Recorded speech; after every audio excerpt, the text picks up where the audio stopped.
Welcome to SS news. నేను మీ శిరీష. ఇవాల్టి ముఖ్యాంశాలు. Headline sponsored by GNR Golden Diamonds, YSR Junction, Narasannapeta.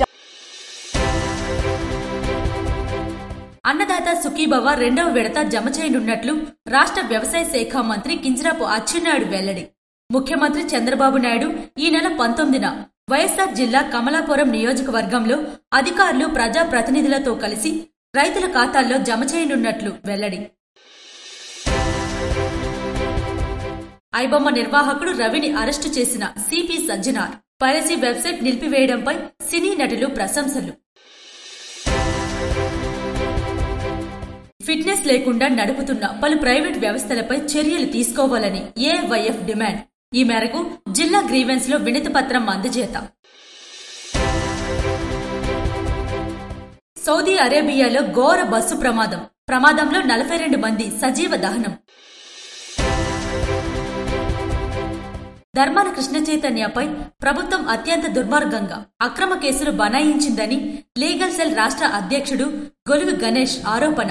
Police యంత్రాంగం ప్రభుత్వానికి తొత్తులుగా పనిచేస్తూ పార్టీ కొమ్ము కాసే చర్యలు చేస్తుందన్న గొలువి.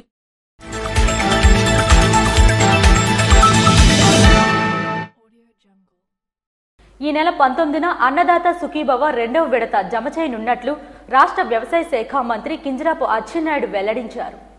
అన్నదాత సుఖీభవ పథకాన్ని ఈ నెల 19న రెండో విడత నిధులు జమ చేయనున్న నేపథ్యంలో రాష్ట్ర వ్యవసాయ శాఖ మంత్రి కింజరాపు అచ్చెన్నాయుడు సోమవారం టెక్కలి నియోజకవర్గంలోని నిమ్మాడ క్యాంపు కార్యాలయం నుంచి రాష్ట్ర వ్యవసాయ శాఖ ముఖ్య కార్యదర్శి, డైరెక్టర్, 26 జిల్లాల జేడీలతో టెలికాన్ఫరెన్స్ నిర్వహించారు.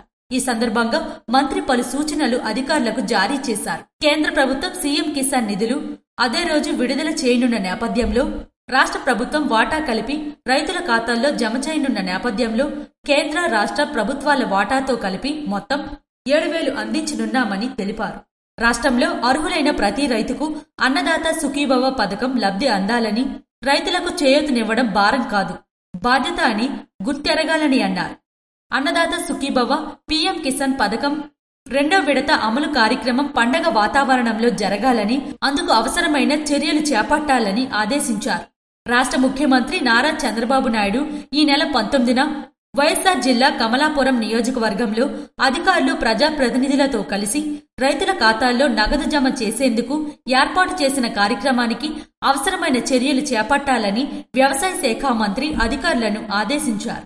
అన్నదాత సుఖీభవ పీఎం కిసాన్ పథకం కింద 3,077.77 కోట్లు రైతుల ఖాతాల్లో జమ చేయనున్న కేంద్ర రాష్ట్ర ప్రభుత్వాలు సంయుక్తంగా నిధులు విడుదల చేయనున్నామని తెలిపారు. తొలి విడతలో జమ కానివి రైతుల నుంచి వచ్చిన ఫిర్యాదులు పరిశీలించి అర్హత ఉన్న వారికి అన్నదాత సుఖీభవ పథకం అందేలా అధికారులు చర్యలు తీసుకోవాలని సూచించారు.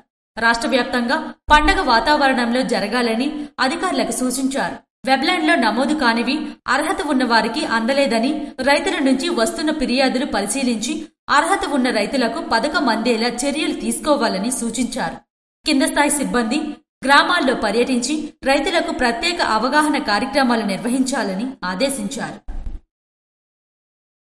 ఐబొమ్మ నిర్వాహకుడు రవిని అరెస్టు చేసిన సిపి సజ్జనార్. పైరసీ చేస్తున్న ఐబొమ్మ నిర్వాహకుడు రవిని సిపి సజ్జన్ అరెస్టు చేశారు. ఇమ్మడి రవి హార్డ్ డిస్క్ లో 21,000 సినిమాలు పెట్టాడు. 1972లో విడుదలైన గాడ్ ఫాదర్ సినిమా నుండి మొన్న విడుదలైన ఓజీ మూవీ దాకా ఉన్నాయన్నారు. ఇమ్మడి రవి ఇప్పటి వరకు 20 కోట్లు సంపాదించాడు. ఇందులో 30 కోట్లు సీజ్ చేశామని సజ్జనార్ తెలిపారు. 50 లక్షల మంది డేటా ఇమ్మడి రవి దగ్గర ఉందన్నారు. ఈ డేటాతో సైబర్ ఫ్రాడ్ జరిగే ప్రమాదం ఉందని సిపి సజ్జనార్ తెలిపారు. వెబ్సైట్ ఒకటి బ్లాక్ చేస్తే ఆయన మళ్ళీ ఇంకోటి మిర్రర్ చేస్తూ దాదాపు 65 మిర్రర్ వెబ్సైట్స్ ని ఆయన రన్ చేసేవాడు. ఆయన మొత్తం ఆయనని ఇన్వెస్టిగేట్ చేసిన తర్వాత ఆయన దగ్గర ఉన్న హార్డ్ డిస్క్ అంతా రికవర్ చేసిన తర్వాత దాదాపు 21,000 సినిమాస్ ఆయన హార్డ్ డిస్క్ లో పెట్టడం జరిగింది. చారిత్రాత్మక ఐతిహాసిక ఫిలిం అయిన గాడ్ ఫాదర్ అంటే 1972లో ప్రొడ్యూస్ అయిన ఆ మూవీ నుంచి మొన్న వచ్చిన ఓజీ మూవీ దాకా కూడా ఆయన దగ్గర ఈ ఒక్క హార్డ్ డిస్క్ లో ఉండడము మనము చూశాను. మొత్తము బాలీవుడ్, టాలీవుడ్ అందరు కూడా ఈయన చాలా మూవీస్ ఆయన దగ్గర ఉంది, చాలా నష్టం జరుగుతుంది. ఆయన ఇప్పటిదాకా ఒక 20 crores సంపాదన చేశారని చెప్పి ఆయన వెల్లడించారు. మనం దాంట్లో 3 కోట్ల రూపాయలు మనము సీజ్ చేయడం జరిగింది. మొత్తం ఆయన దగ్గర ఇప్పుడున్న డాటా దాదాపు 50 లక్షల మంది సబ్స్క్రైబర్స్ డాటా ఆయన దగ్గర ఉంది. అంటే మీకు తెలుసుంటుంది, డాటా ఈజ్ పవర్ఫుల్. ఈ ఒక్క ఆధునిక యుగంలో, మోడర్న్ టెక్నాలజీలో డాటా ఈజ్ పవర్ఫుల్. ఎవరి దగ్గర డాటా ఉంటుంది వాళ్ళు చాలా పవర్ఫుల్ ఉంటారు. ఆ డాటా ఆయన కలెక్ట్ చేయడంతో ఆయన అన్ని కూడా సైబర్ క్రైమ్స్ కి లేదంటే ఏదో ఒక క్రైమ్ కి అది గురి అయ్యే అవకాశం ఎక్కువ ఉంది. దీంతో పైరసీ నిలిపివేత గొప్ప విజయమన్న సినీ నటులు. సౌదీ అరేబియాలో ఘోర బస్సు ప్రమాదం జరిగింది. సౌదీ అరేబియాలో ఘోర బస్సు ప్రమాదం జరిగింది. ప్రమాదంలో 42 మంది సజీవ దహనమయ్యారు. ఇందులో హైదరాబాద్ కు చెందిన 18 మంది యాత్రికుల బృందం కూడా ఉన్నట్లు సమాచారం. మక్కా నుండి మదీనాకు ప్రయాణిస్తుండగా డిజిటల్ ట్యాంక్ ను బస్సు ఢీకొనడంతో ప్రమాదం జరిగింది. దీంతో ట్యాంకర్ నుండి మంటలు చెలరేగి బస్సుకు అంటుకొని యాత్రికులు సజీవ దహనమయ్యారు. మృతుల్లో 21 మంది మహిళలు, 11 మంది పిల్లలను అధికారులు గుర్తించారు.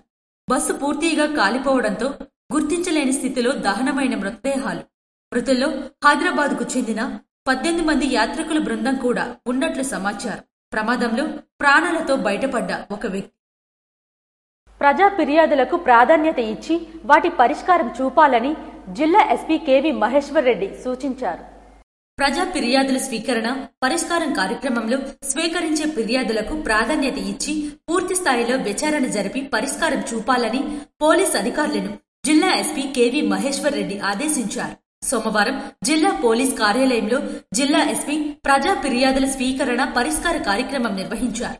ఈ కార్యక్రమంలో ముందుగా వృద్ధులు, దివ్యాంగుల వద్దకు జిల్లా ఎస్పీ స్వయంగా వెళ్లి వారి అర్జీలు స్వీకరించారు. ఈ కార్యక్రమం ద్వారా జిల్లాలో పలు ప్రాంతాల నుండి వచ్చిన 53 మంది ఫిర్యాదుదారులతో జిల్లా ఎస్పీ ముఖాముఖిగా మాట్లాడి వారి ఫిర్యాదుల గురించి వివరంగా అడిగి తెలుసుకుని ఫిర్యాదులన్నింటిపై చట్ట ప్రకారం విచారణ జరిపి సత్వరం పరిష్కరిస్తామని భరోసా కల్పించారు.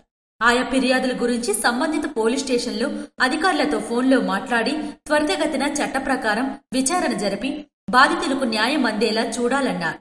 ఫిర్యాదులన్నింటిపై తీసుకున్న పరిష్కార చర్యలు, పూర్తి వివరాలను నివేదిక రూపంలో జిల్లా పోలీస్ కార్యాలయానికి అందజేయాలని అధికారులను సూచించారు. ఈ కార్యక్రమంలో భూ వివాదాలు, కుటుంబ సమస్యలు, మోసపూరితమైనవి, ఆస్తి తగాదాలు, కొట్లాట, ఇతరాత్ర సమస్యలపై 53 ప్రజా ఫిర్యాదులు స్వీకరించారు. శ్రీ స్వామి శ్రీనివాసనంద సరస్వతి వారి ఆహ్వానం మేరకు గారపేట ఆనంద ఆశ్రమంకు జిల్లా బీజేపీ అధ్యక్షులు సిరిపురం తేజేశ్వరరావు విచ్చేశారు. రాష్ట్ర సాధు పరిషత్ అధ్యక్షులు శ్రీ స్వామి శ్రీనివాసనంద సరస్వతి వారి ఆహ్వానం మేరకు పొందూరు మండలం గారపేట ఆనంద ఆశ్రమంకి చేరుకున్న శ్రీకాకుళం జిల్లా బీజేపీ అధ్యక్షులు సిరిపురం తేజేశ్వరరావు. వారు ఈ సందర్భంగా స్వామివారిని కలిసి ఆశీర్వాదం తీసుకున్న తరువాత పూర్ణకుంభంతో స్వామీజీలు ఆహ్వానం పలికారు. ఆశ్రమంలో ఉన్న శ్రీ గణేశ ఉమాలింగేశ్వర స్వామి దేవాలయంలో దర్శనం చేసుకున్నారు. దర్శనం అనంతరం నిన్న జరిగిన హిందూ ధార్మిక మహాసమ్మేళనం గురించి అడిగి తెలుసుకున్నారు. స్వామివారు తదుపరి భవిష్యత్తులో చేయబోయే కార్యక్రమాల కోసం కాసేపు చర్చించారు. ఈ కార్యక్రమంలో జిల్లా ప్రధాన కార్యదర్శి చింతు పాపారావు, పొందూరు మండల అధ్యక్షులు గొర్ల వెంకటప్పలనాయుడు, జిల్లా కార్యవర్గ సభ్యులు లోలుగు సింహాచలం, మండల కార్యకర్తలు, అర్చకులు, భక్తులు పాల్గొన్నారు. కోటబొమ్మాలి, సంతబొమ్మాలి రహదారి అభివృద్ధి పనులకు రాష్ట్ర వ్యవసాయ శాఖ మంత్రి కింజరాపు అచ్చెన్నాయుడు శంకుస్థాపన చేశారు. రాష్ట్రంలో మౌలిక సదుపాయాల కల్పనకు తమ ప్రభుత్వం అధిక ప్రాధాన్యత ఇస్తుందని, రవాణా సౌకర్యాలు మెరుగుపడితేనే ఆర్థిక కార్యకలాపాలు ఊపందుకుంటాయని రాష్ట్ర వ్యవసాయ శాఖ మంత్రి కింజరాపు అచ్చెన్నాయుడు స్పష్టం చేశారు. కోటబొమ్మాలి, సంతబొమ్మాలి రహదారి అభివృద్ధి పనులకు సోమవారం ఆయన లాంఛనంగా శంకుస్థాపన చేశారు. టెక్కలి నియోజకవర్గంలో రవాణా వ్యవస్థను మరింతగా పటిష్టం చేయాలనే లక్ష్యంతో ఈ కీలక రహదారి పనులకు రాష్ట్ర ప్రభుత్వం శ్రీకారం చుట్టిందని మంత్రి తెలిపారు. 3.80 కోట్ల అంచనా వ్యయంతో ఎన్హెచ్ ప్లాన్ నిధుల నుండి మంజూరైన ఈ అభివృద్ధి పనులను అత్యంత త్వరితగతిన నాణ్యతా ప్రమాణాలతో పూర్తి చేసి ప్రజలకు అందుబాటులోకి తీసుకొస్తామని మంత్రి హామీ ఇచ్చారు. ఈ సందర్భంగా ఆయన మాట్లాడుతూ దశాబ్దాలుగా శిథిలావస్థకు చేరిన ఈ రోడ్డు అభివృద్ధి పనులు పూర్తయితే స్థానిక ప్రజలకు, రైతులకు రవాణా సౌకర్యం మెరుగుపడి వ్యవసాయ ఉత్పత్తులను మార్కెట్కు తరలించడం సులభతరం అవుతుందని పేర్కొన్నారు. రోడ్డు పనులను వేగవంతం చేయాలని, నాణ్యత విషయంలో రాజీ పడకూడదని అధికారులను ఆయన ఆదేశించారు. ఈ కార్యక్రమంలో R and B SE P Satyanarayana, deputy EE Tirupati Rao, AE Harinatha Rao సహా ఇతర ఆర్ఎండ్బి అధికారులు, ప్రజాప్రతినిధులు, స్థానిక నాయకులు తదితరులు పాల్గొన్నారు. ప్రభుత్వ మెడికల్ కళాశాలలను ప్రైవేటీకరణ నిరసనలపై అక్రమ కేసులను ఖండిస్తున్నామని వైఎస్ఆర్సీపీ లీగల్ సెల్ తెలిపారు. ప్రభుత్వ రాజ్యాంగ హక్కులకు భంగం కలిగించే విధంగా సామాన్య ప్రజలకు నష్టం కల్పించే దుర్మార్గమైన నిర్ణయాలు తీసుకుంటోందని వైఎస్ఆర్సీపీ లీగల్ సెల్ రాష్ట్ర అధ్యక్షుడు గొలువి గణేష్ తీవ్రంగా ఖండించారు. ప్రభుత్వ మెడికల్ కళాశాలలను ట్రిపుల్ పద్ధతిలో ప్రైవేటీకరణ చేయడానికి ప్రయత్నించడం పేద ప్రజలకు ఆరోగ్యాన్ని దూరం చేసి కేవలం పెత్తందారులకు కొమ్ము కాసే ప్రభుత్వమనే భావనను కల్పిస్తుందని ఆయన ధ్వజమెత్తారు. జగన్మోహన్ రెడ్డి ప్రజా సంక్షేమం కోసం ఇచ్చిన కళాశాలలను నిర్వీర్యం చేయాలని చూడటం దారుణమన్నారు. వైఎస్ఆర్సీపీ జిల్లా అధ్యక్షులు ధర్మాన కృష్ణదాస్ ఆదేశాల మేరకు యువ నాయకులు ధర్మాన కృష్ణ చైతన్య నర్సన్నపేట నియోజకవర్గంలో శాంతియుతంగా నిరసన తెలిపితే ప్రభుత్వం అత్యంత దుర్మార్గంగా అక్రమ కేసులు బనాయించిందని గణేష్ ఆరోపించారు. న్యాయబద్దమైన పాలన ఉండాలి తప్ప ప్రజాస్వామ్యంలో ప్రతి పౌరుడి ప్రాథమిక హక్కు అయిన వ్యక్తి స్వేచ్ఛను భంగం కలిగించే విధంగా అక్రమ కేసులు పెట్టడం దారుణమని గొలివి గణేష్ విమర్శించారు. పోలీస్ యంత్రాంగం ప్రభుత్వానికి తొత్తులాగా పనిచేస్తూ కేవలం తెలుగుదేశం పార్టీ కొమ్ము కాసే చర్యల్ని న్యాయ విభాగం తరపున తాము తీవ్రంగా ఖండిస్తున్నామని వారు తెలిపారు. జగన్మోహన్ రెడ్డి గారు అలాగే శ్రీకాకుళం జిల్లా వైఎస్ఆర్సీపీ అధ్యక్షులు మాజీ ఉప ముఖ్యమంత్రి ధర్మాన కృష్ణదాస్ గారి ఆదేశాల మేరకు నర్సంపేట కాన్స్టిట్యున్సీలో జరిగినటువంటి కోటి సంతకాల సేకరణలో భాగంగా యువ నాయకులు ధర్మాన కృష్ణ చైతన్య గారు పార్టీపై అభిమానంతో నర్సంపేట నియోజకవర్గ సమన్వయకర్తగా పేద ప్రజలకు ఆరోగ్యాన్ని అందించడంలో ప్రభుత్వం తీసుకునే నిర్ణయాలను వ్యతిరేకిస్తూ ప్రజాస్వామ్యబద్దంగా నిరసన తెలియజేసేటటువంటి కార్యక్రమాన్ని ఆటంకం కలిగించే విధంగా, ప్రాథమిక హక్కులకు భంగం కలిగించే విధంగా తెలుగుదేశం పార్టీ అధినాయకుల ఆదేశాల మేరకు మన శ్రీకాకుళం జిల్లా పోలీస్ యంత్రాంగం, రాష్ట్ర యావత్ పోలీస్ యంత్రాంగం ప్రభుత్వానికి తొత్తులుగా పనిచేస్తూ సామాన్య ప్రజల తాలూకా అవసరాలను అతిక్రమించి కేవలం తెలుగుదేశం పార్టీ కొమ్ము కాసే విధమైనటువంటి చర్యల్ని ఈ న్యాయ విభాగం తరపున తీవ్రంగా ఖండిస్తున్నాం, గర్హిస్తున్నాం. ధర్మాన కృష్ణ చైతన్యపై బనాయించిన అక్రమ కేసులు వెంటనే నిలుపుదల చేయాలని డిమాండ్ చేశారు. ఈ సమావేశంలో లాయర్లు గొండు సత్యం, మొజ్జాడి శ్యామలరావు, బోర జగన్నాథం తదితరులు పాల్గొన్నారు. శ్రీ నీలకంఠేశ్వర స్వామివారి 22వ వార్షికోత్సవ మహోత్సవంలో ఎమ్మెల్యే మామిడి గోవిందరావు పాల్గొన్నారు. పాతపట్నం మండలం సోదా గ్రామంలో జరుగుతున్న శ్రీ శ్రీ శ్రీ నీలకంఠేశ్వర స్వామి 22వ వార్షికోత్సవ మహోత్సవానికి ఆలయ కమిటీ సభ్యులు ఆహ్వానం మేరకు పాతపట్నం నియోజకవర్గ శాసనసభ్యులు మామిడి గోవిందరావు హాజరయ్యారు. మహోత్సవాల సందర్భంగా శ్రీ నీలకంఠేశ్వర స్వామివారిని దర్శించుకుని ప్రత్యేక పూజలు నిర్వహించారు. అనంతరం అన్నదాన కార్యక్రమానికి 10,000 రూపాయలు విరాళం అందించారు. ఈ సందర్భంగా ఎమ్మెల్యే మాట్లాడుతూ 22 సంవత్సరాలుగా నిరంతరంగా జరుగుతున్న ఈ వార్షికోత్సవాలు గ్రామ ప్రజల ఐక్యత, విశ్వాసం, భక్తి, సేవాభావానికి నిదర్శనమని పేర్కొన్నారు. ఈ కార్యక్రమంలో గ్రామ ప్రజలు, భక్తులు, నాయకులు, కార్యకర్తలు తదితరులు పాల్గొన్నారు. ఫిట్నెస్ లేని బస్సులు నడుపుతున్న కళాశాలలపై చర్యలు తీసుకోవాలని ఏవైఎఫ్ వారు ప్రభుత్వానికి వినతి పత్రం అందించారు. ప్రైవేట్ స్కూల్స్, కాలేజీ బస్సులు ఫిట్నెస్ లేకుండా నడుపుతున్న తరుణంలో విద్యార్థుల ప్రాణాలకు ప్రమాదం కలిగిస్తుందని తక్షణమే సంబంధిత అధికారులు చర్యలు తీసుకోవాలని ఏవైఎఫ్ జిల్లా అధ్యక్ష కార్యదర్శులు బొత్స సంతోష్, కొన్న శ్రీనివాసులు డిమాండ్ చేశారు. ఈ మేరకు శ్రీకాకుళం జిల్లా గ్రీవెన్స్ లో వినతి పత్రంను జిల్లా జాయింట్ కలెక్టర్ కి అందజేశారు. అనంతరం వారు మాట్లాడుతూ జిల్లా వ్యాప్తంగా ప్రైవేట్, కార్పొరేట్ స్కూల్స్, కాలేజీలు వాహన ఫిట్నెస్ నిబంధనలు పాటించకుండా అధిక సంఖ్యలో విద్యార్థులను రవాణా చేస్తున్నారని, ఈ బస్సులలో చాలా వరకు ఫిట్నెస్ సర్టిఫికెట్లు లేకుండా నడుపుతున్నాయని, వాహనాలను మరమ్మతులు చేయకుండా పాత వాహనాలనే ఉపయోగిస్తున్నారని అన్నారు. విద్యార్థుల రక్షణ కోసం జిల్లా స్థాయిలో ప్రత్యేక రోడ్డు భద్రతా కమిటీని తక్షణం ఏర్పాటు చేయాలని, లేని పక్షంలో ఏవైఎఫ్ ఆధ్వర్యంలో భవిష్యత్తులో అనేక పోరాటాలు నిర్వహిస్తామని వారు డిమాండ్ చేశారు. ఈ కార్యక్రమంలో ఏవైఎఫ్ నాయకులు ఎస్ అన్నాజీరావు, జి వసంతరావు, రామోజీ తదితరులు పాల్గొన్నారు. రైతులు పండించే ధాన్యాన్నంతటినీ కొనుగోలు చేయాలని కోరుతూ రైతు సంఘం జిల్లా సమితి అధికారులకు విజ్ఞప్తి చేసింది. ఖరీఫ్ సీజన్ ధాన్య సేకరణలో గత సంవత్సరం జరిగిన లోపాలను ఈ సంవత్సరం పునరావృతం కాకుండా చూడాలని, రైతు పండించే ధాన్యాన్నంతటినీ కొనుగోలు చేయాలని కోరుతూ ఆంధ్రప్రదేశ్ రైతు సంఘం జిల్లా సమితి అధికారులకు విజ్ఞప్తి చేసింది. పార్వతీపురం, మన్యం జిల్లాలో రైతులు పండిస్తున్న పంటలను సుమారు 3 లక్షల టన్నుల వరకు అమ్మడానికి ఇస్తున్నారని, కానీ అధికారులు రైతుల నుండి ధాన్యం సేకరణ టార్గెట్ను 2,50,000 టన్నులకు పరిమితం చేయడం వల్ల అపరాల పంట పండించే రైతులు చివరిలో అమ్ముకుందామంటే టార్గెట్స్ అయిపోతున్నాయని పేరుతో అధికారులు ధాన్యం సేకరణను నిలుపుదల చేస్తున్న నేపథ్యంలో గత అనుభవాల దృష్ట్యా జిల్లాలో పండుతున్న ధాన్యాన్ని మొత్తం సేకరించే విధంగా ధాన్యం రైతులకు ఇబ్బందులు లేకుండా చూడాలని ఆంధ్రప్రదేశ్ రైతులను జిల్లా కార్యదర్శి బుడితి అప్పలనాయుడు డిమాండ్ చేశారు. సమావేశంలో సంఘం జిల్లా అధ్యక్షులు గురుగుబెల్లి అప్పలనాయుడు, కౌలు రైతు సంఘం అధ్యక్షుడు కిమిడి రామ్మూర్తి నాయుడు, జిల్లా ఉపాధ్యక్షులు వావిలపల్లి రమణమూర్తి, సంఘం సీనియర్ నాయకులు ద్వారపూడి అప్పలనాయుడు తదితరులు పాల్గొన్నారు. సీఎం సహాయనిధి చెక్కులను ఎమ్మెల్యే నడుకుదుటి ఈశ్వర్రావు లబ్ధిదారులకు పంపిణీ చేశారు. జీసీగూడ మండలం బాతువలో మండలానికి సంబంధించిన ముఖ్యమంత్రి సహాయనిధి నుండి సుమారు 2,10,000 రూపాయలు విలువైన చెక్కులను 4 లబ్ధిదారులకు హెచ్చర్ల శాసనసభ్యులు నడుకుదుటి ఈశ్వర్రావు పంపిణీ చేశారు. ఈ సందర్భంగా ఆయన మాట్లాడుతూ వైద్యపరంగా ఆపదలో ఉన్న వారికి సకాలంలో చికిత్స కోసం అందిస్తున్న నిధులు సద్వినియోగం చేసుకోవాలన్నారు. ఈ కార్యక్రమంలో కుమరాపు రవికుమార్, బాలబొమ్మ వెంకటేశ్వరరావు, బోరాడ వెంకటరమణ, కుదిరేల బుజ్జి, అర్జున్ భూపతి తదితరులు పాల్గొన్నారు.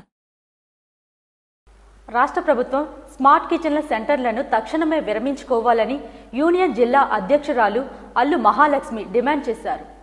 మధ్యాహ్న భోజన పథకాన్ని పటిష్టంగా అమలు చేయాలని యూనియన్ జిల్లా అధ్యక్షురాలు అల్లు మహాలక్ష్మి, సిఐటియు జిల్లా ఉపాధ్యక్షులు కె నాగమణి, అధ్యక్ష కార్యదర్శులు కె సుశీల, వి ఉత్తర కలెక్టరేట్ వద్ద జరిగిన ధర్నాలు డిమాండ్ చేశారు. అనంతరం జిల్లా పరిషత్ గ్రీవెన్స్ లో కలెక్టర్ కి వినతి పత్రం సమర్పించారు. ఈ సందర్భంగా వారు మాట్లాడుతూ రాష్ట్ర ప్రభుత్వం మధ్యాహ్న భోజన పథకాన్ని నిర్వీర్యం చేసేందుకు స్మార్ట్ కిచెన్ సెంటర్ల పేరుతో ప్రైవేట్ స్వచ్ఛంద సంస్థలకు కట్టబెట్టేందుకు చేస్తున్న ప్రయత్నాలను తక్షణమే విరమించాలని, స్మార్ట్ కిచెన్ వ్యవస్థ వలన మండలం మొత్తానికి ఒకే దగ్గర వండి వివిధ పాఠశాలలకు పంపించడం వలన వేడి ఆహారం కాకుండా చల్లని ఆహారం పంపించవలసి వస్తుందని, ఇది మధ్యాహ్న భోజన పథకానికి పూర్తి విరుద్ధమైందని, గతంలో రాష్ట్ర వ్యాప్తంగా ఇస్కాన్, అక్షయపాత్ర నాంది ఫౌండేషన్ వంటి సంస్థలకు వంట ఏజెన్సీ ఇచ్చి విఫలమైందని, ఈ ఏజెన్సీలకు ఇచ్చిన దగ్గర పిల్లలకు వేడివేడి ఆహారం సక్రమంగా మెనూ అమలు జరగడం లేదని, మన జిల్లాలో కూడా శ్రీకాకుళం, గారా, ఆందల్వలస మండలాల్లో ప్రైవేట్ ఏజెన్సీలకు ఇచ్చి అనేక విమర్శలు ఎదుర్కొంటున్న పరిస్థితి ఉందని అన్నారు. గత 20 సంవత్సరాలుగా మధ్యాహ్న భోజన నిర్వాహకులు సేవా దృక్పథంతో ఈ పథకం నిర్వహిస్తున్నారని, వీళ్లకు కనీస వేతనాలు, పీఎఫ్, ఈఎస్ఐ, గ్రావిటీ పెన్షన్ వంటివి చెల్లించాల్సిన రాష్ట్ర ప్రభుత్వం చెల్లించకుండా ఈ రకంగా ఉన్న ఉపాధిని కూడా తీసేయడం అత్యంత దుర్మార్గమైన చర్య అని, మధ్యాహ్న భోజన పథకాన్ని ప్రైవేట్ సంస్థలకు అప్పగించే ఆలోచనలు విరమించుకోకపోతే రాష్ట్ర వ్యాప్త ఉద్యమానికి సిద్ధమవుతామని వారు హెచ్చరించారు.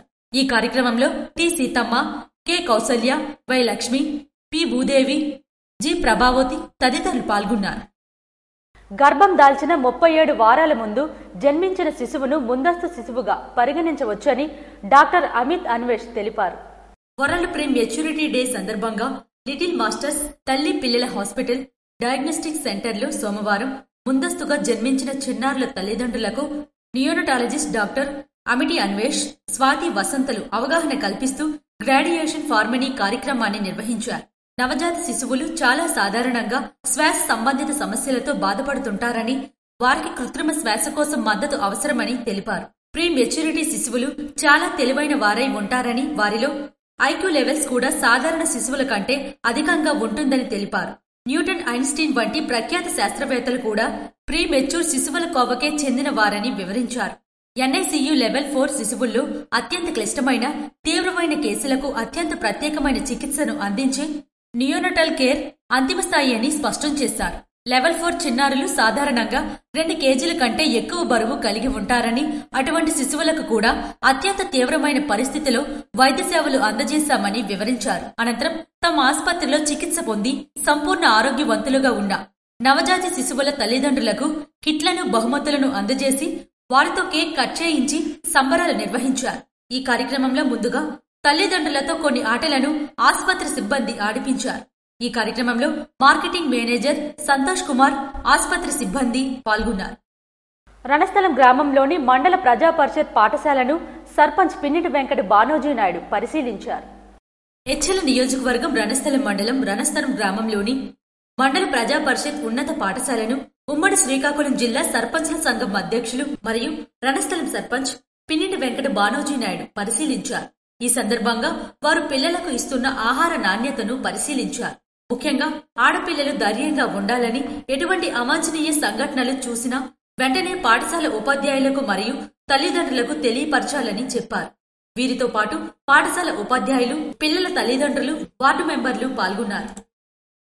రైతు సేవా కేంద్రంలో ధాన్యం కొనుగోలు కేంద్రాన్ని ఎమ్మెల్యే మామిడి గోవిందరావు ప్రారంభించారు.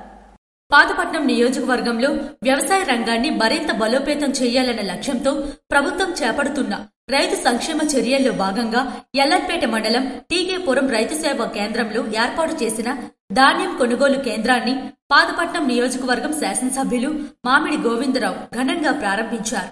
ఈ సందర్భంగా శాసనసభ్యులు మాట్లాడుతూ రైతు కష్టపడితేనే రాష్ట్రం అభివృద్ధి పదంలో దూసుకుపోతుందని, రైతు అన్నదాతలకు సహాయం చేయడం ప్రభుత్వానికి ప్రధాన ధ్యేయమని పేర్కొన్నారు. ఈ కొనుగోలు కేంద్రం ద్వారా రైతులు తమ ధాన్యాన్ని నేరుగా ప్రభుత్వానికి ఎంఎస్పీకు విక్రయించే అవకాశాన్ని కల్పించడం ద్వారా మధ్యవర్తులు, దళార్లు లేకుండా పారదర్శకంగా లాభం అందేలా జరుగుతుందని తెలిపారు.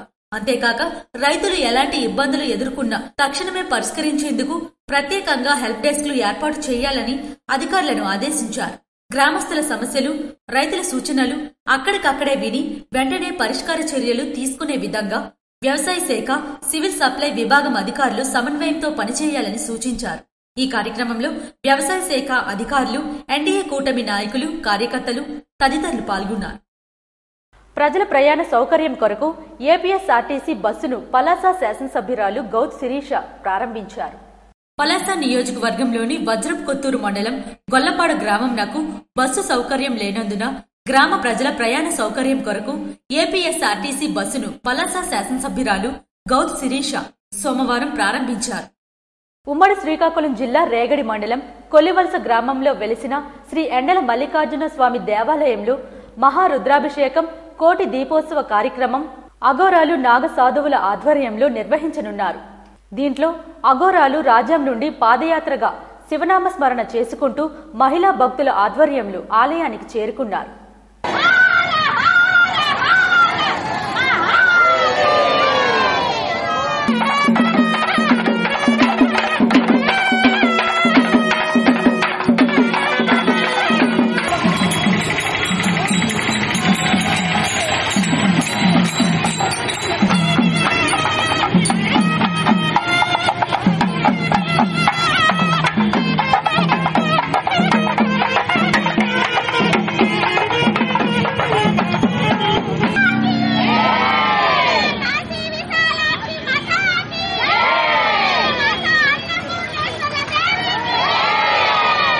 కార్తీక మాసం 4వ సోమవారం సందర్భంగా శ్రీముఖలింగేశ్వరునికి ప్రత్యేక పూజలు నిర్వహించారు.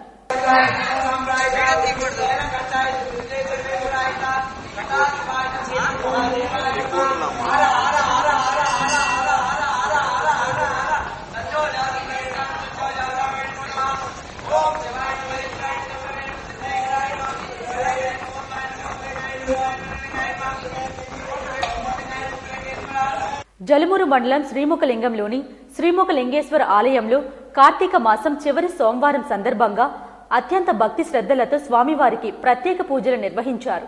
జిల్లా నలుమూలల నుండి భక్తులు అధిక సంఖ్యలో తరలివచ్చారు.